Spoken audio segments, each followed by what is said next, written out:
Imagine you're just chilling in your house, and one day you get a letter in the mail from the government, and it says that they have sold your house to some random guy, and now you have to leave. That is actually what happened to this couple in East Baltimore. They became victims of something called Baltimore's tax sale system. And we get a letter in the mail one day that somebody bought my house. What did it feel like when you first saw that letter? Anger, it seemed like nobody didn't even care. If you get caught up in a tax sale, good luck getting out. They are a labyrinthian system that is part of state law but is enforced by the city. Here's my best attempt to break down how a tax sale works. So you're a homeowner and for whatever reason you haven't paid your property taxes. The government can put your house up for tax sale. Basically, private investors can cover what you owe for you, but the catch is that you then have to pay those investors back plus interest within a certain period of time. And if you fail to do that, they can foreclose on your property, aka become the new owners of your house for just a fraction of what it's worth. So we privatize debt collection in Baltimore instead of having it as public. Homeowners and folks that are trying to get current on their bills are really treated poorly. This is just another way to penalize people for being poor, and I don't think it serves either the city itself structurally as an entity or its citizenry.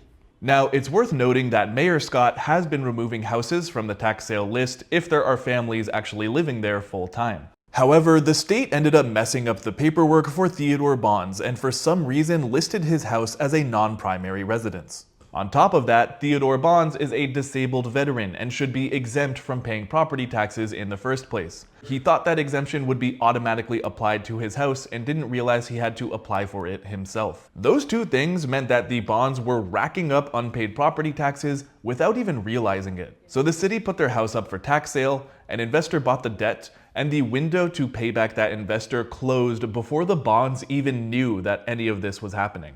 They legally lost their house. About 3 or 4 days I couldn't sleep.